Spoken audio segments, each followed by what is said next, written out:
programme notes, yes, they were very powerful, but you sort of very much seem to be more around the persuasion rather than the mandatory argument in terms of the vaccination. And when you see figures like 25% of players in the EFL saying they will not get vaccinated no matter what, do you think it should be mandatory, or do you still think it's just a question of persuading and educating?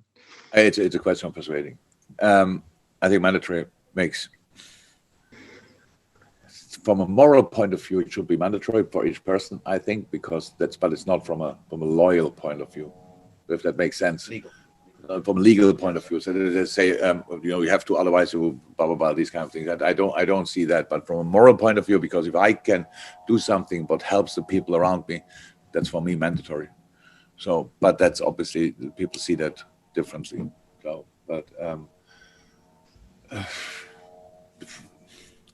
again, I think I'm in this specific case. I'm 54 years old. I'm really a big believer in that that you can convince people about the right things to do, but I'm not sure in this specific case. So, and England is a much better place vaccination rate wise than Germany is, for example. And with part of it's unbelievable how aggressive the anti-vaxxer scene is, and all these kind of things, and how clear they are, and with all the things they obviously know better than the rest of us. So it's really tricky. It's really tricky. But no, I don't think it should be mandatory. But so legally, but morally, yes. Okay. Thanks, Chris. Thank you very much, Dave Maddock, and then Andy Hunter, and we'll go to the Sundays after that. Dave. Jürgen, hi.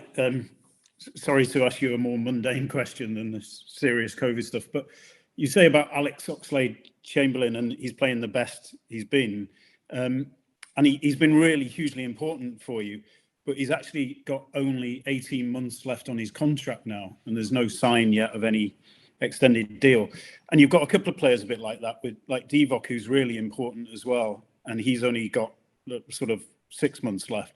I just wonder, like, is it important to you to get these players who make these contributions without necessarily always being in your starting 11? Is it important to get them signed up? And particularly with Alex and how he's bringing something different now. I think it's like, that's a completely normal situation. So it's now, I think we don't have to talk about potential of these boys or whatever. It's then about what makes sense for both sides in 6 or 18 months or whatever, these kind of things. But it's not important in the moment at all. In the moment, it's absolutely important. How can you contribute in the moment when you play? It's the only thing what is important. It's now not the two players which you mentioned. We will not stay together forever. So that's how it is. And if somebody wants to go somewhere else, we have to find a solution for it. If we want to have somebody from another club, we have to find a solution for it. All these kind of things, but it has nothing to do with now.